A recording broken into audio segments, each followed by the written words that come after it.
Support for NPR and the following message come from IXL Learning. IXL Learning uses advanced algorithms to give the right help to each kid no matter the age or personality. Get an exclusive 20% off IXL membership when you sign up today at IXL.com/NPR. Hello. I'm Brittany Luce, and you're listening to It's Been a Minute from NPR, a show about what's going on in culture and why it doesn't happen by accident.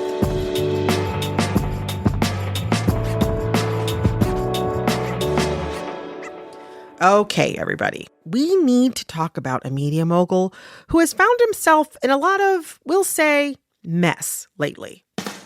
His name is Tyler Perry, but some of you may know him better as Mud to the damn DEA, okay?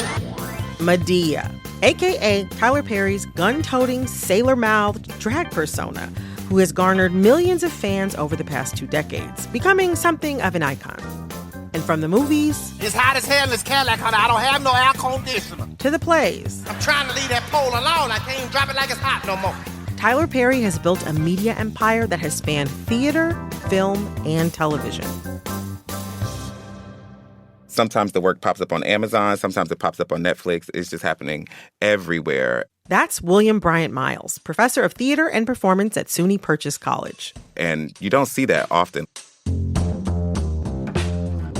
Tyler Perry built his core audience off of the plays. That's entertainment journalist and author Tre'vell Anderson. And then there is a shift that happens in his career where you can see that he is interested in more money, more access, more control. And that looks like him taking on different roles outside of the Madea world. That looks like him at one point retiring Madea so that he could focus on non-Madea projects. And then just a few short years later, when you get a Netflix deal, now we got more Madea. But for all his success, Tyler Perry is facing some backlash.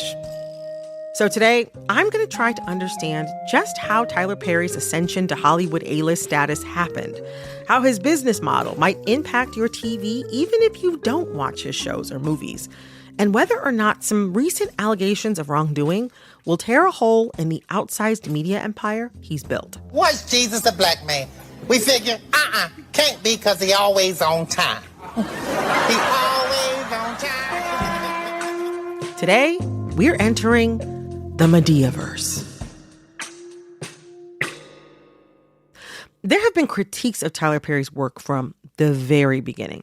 I mean, dating back to his earliest Madea plays, there were some, critics, some people who painted his work as an example of modern day minstrelsy, where a lot of money is being made off of these negative stereotypes of Black people.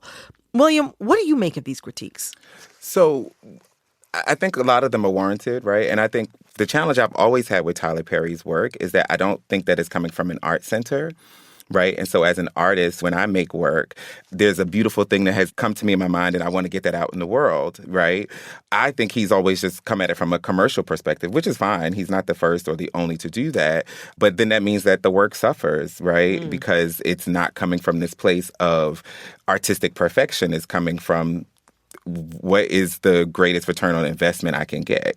So what's the least I can invest in costumes, hair, makeup, writing, reshoots, continuity, meaning, depth, complexity, nuance, originality. It doesn't matter if the people are buying it. And to your point, William, I think many people would agree that a lot of the entertainment that he puts out seems like it's cutting corners and skimping on those really important artistic details. And yet, it feels like it's cutting even more corners now that he has more money. I would argue that the quality of his work has gone down over time. I'm not saying it was Lynn Nottage before, okay? But but I still felt like there was at least the hallmarks of what a film really is supposed to look like and move like and sound like. When you compare Diary of a Mad Black Woman, his first feature film like that, to say Acrimony, a film from just over 5 years ago, the quality has actually gone down over time as the resources have gone up. But don't we see that happen in business all the time, right? Like a designer comes on the scene and they start off by making beautiful, handcrafted, wonderful garments, and they develop a cult following, and then they go and they get bought out by LVMH or someone, and then they have the audience and they have the brand recognition. And then so they have a now, diffusion line, and that's at Target, and then exactly. And even the, you know, I mean, we're seeing it even with the Louis Vuittons and all of this, right? They're like, well, we have you locked in. We have this cultural capital. So how can we continue to shrink the bottom lines? What was once silk is now polyester. What was once, you know, hand-dyed cotton is now factory dyed. It's that standard playbook. Like, I don't think that Tyler Perry is looking to lend knowledge for how to tell stories. I think he's looking to corporations on how to keep it lean. And what he has done masterfully, right, is create a career trajectory that facilitated an unwavering support from Black people, specifically Southern Christian Black folk, right? Which then means that I don't have to do all those things I mentioned, you know, continuity, because they love me now. I think what you mentioned about the religious aspect is deeply important, right? Because again, that speaks to the core audience that he developed and is saying over and over that he's speaking to and creating for specifically. Okay, so we're discussing critiques of Tyler Perry's work, but there have also been critiques of Tyler Perry himself, like the fact that his most famous character, Madea, is a drag performance, you know, which other comedians like Dave Chappelle have taken issue with. The critique being that Tyler Perry, you know, is somehow emasculating all Black men by performing in drag, or Tyler Perry is playing into, you know, some Hollywood plot to, you know, undermine all Black men and Black masculinity by putting, you know, our finest comedians in dresses. You know, speaking also about, like, say, Martin Lawrence in Big Mama's House, or Eddie Murphy in a variety of film roles, actually. Historically, right, we know the experiences of Black LGBTQ folks who have grown up in religious spaces. I am a self-professed church queen myself, and I'll let you know it wasn't great. And Tyler Perry responded to Chappelle's critique, saying that it was always his choice to wear dresses in character as Madea. But in our earlier conversations, you both mentioned that there's a vein of queerphobia in Chappelle's criticism as well.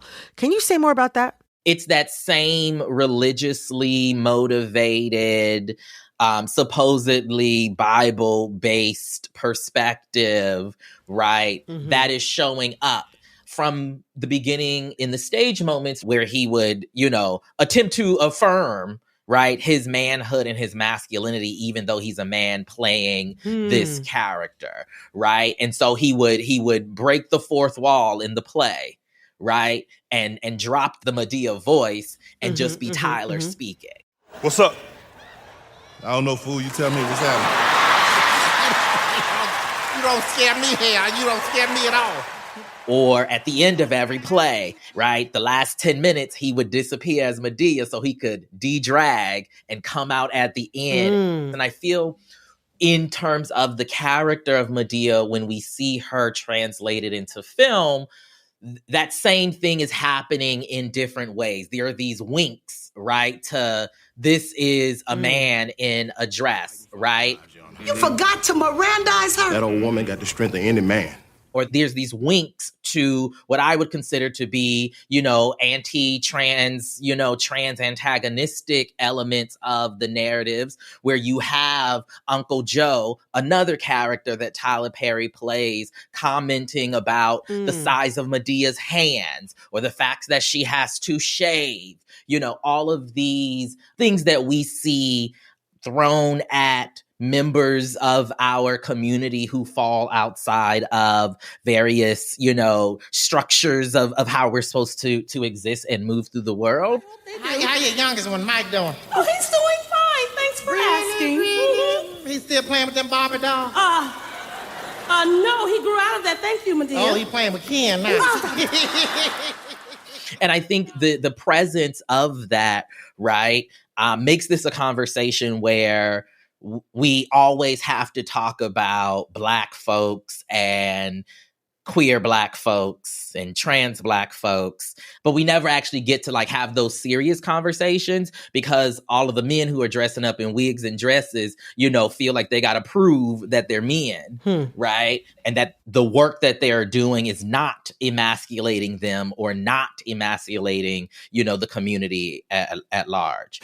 But that's, to me, is what distinguishes it from a Flip Wilson or a Martin Lawrence and Shanae, where they, one, I think, fully surrender, and this is kind of to your point, Tre'vell, when Flip Wilson embodied Geraldine, he fully surrendered to the idea that he is playing a woman, which was a part of the subversion because then he's on stage with Harry Belafonte, flirting with Harry Belafonte, and we know that this is a man in drag as an audience, but he's fully in the fantasy, whereas to your point, when it's Madea, there is kind of always the reminder of how, you know, the man in the dress. And even I think about some of the ways that Tyler Perry chooses to play Madea. I mean, there's a lot of misogynoir wrapped up in that. There's a lot of stereotype and caricature of older Black women, older fat Black women that's wrapped up in that as well. You know, I'm thinking back to his transition from stage to screen.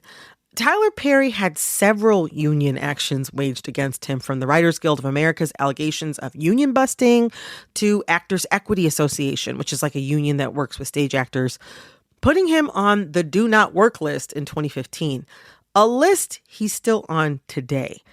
Perry has denied the union busting, saying that he has fired writers because of the quality of their work and not for organizing.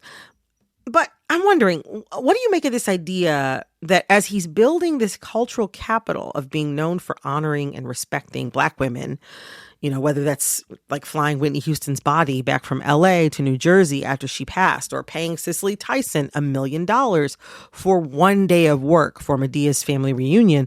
But at the same time, there's these allegations of workplace violations and stringent filming schedules and loose filming techniques.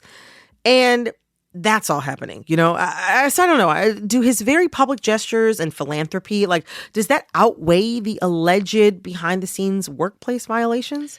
No, it doesn't outweigh it. However, I do think that none of that comes to mind when folks are talking about Tyler Perry. If you're not in the industry, if you're not a writer or an artist or a creative yourself, you look at, you know, that written, directed, produced, created by Tyler Perry as a sign of success, of, you know, control, right? Of this Black man who can, you know, come up with an idea and put it on screen and make it happen.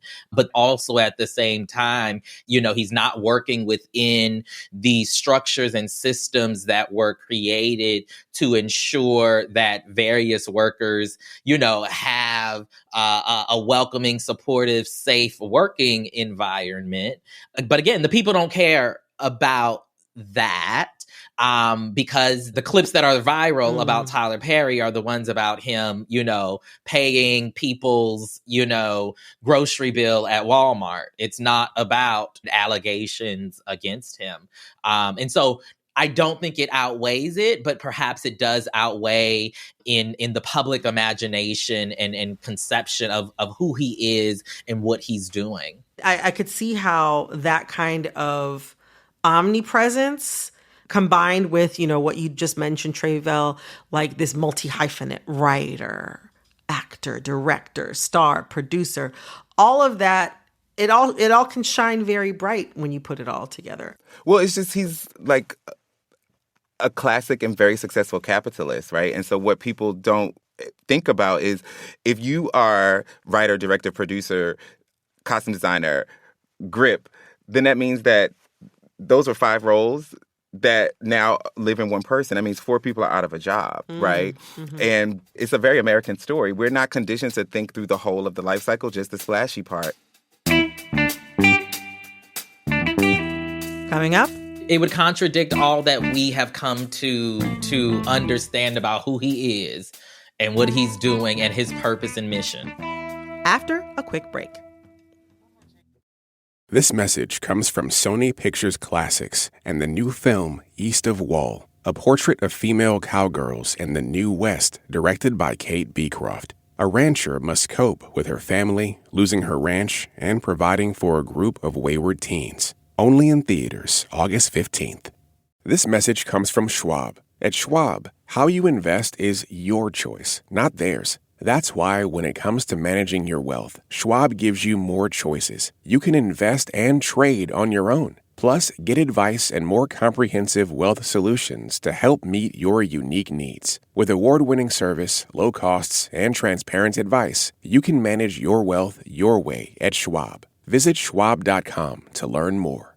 This message comes from FX's Alien Earth. From creator Noah Hawley and executive producer Ridley Scott comes the first television series inspired by the legendary Alien film franchise. A spaceship crash lands on Earth, bringing 5 unique and deadly species more terrifying than anyone could have ever imagined. And a technological advancement marks a new dawn in the race for immortality. FX's Alien Earth. All new Tuesdays on FX and Hulu. Gosh, another piece of Tyler Perry's business is his relationship to BET.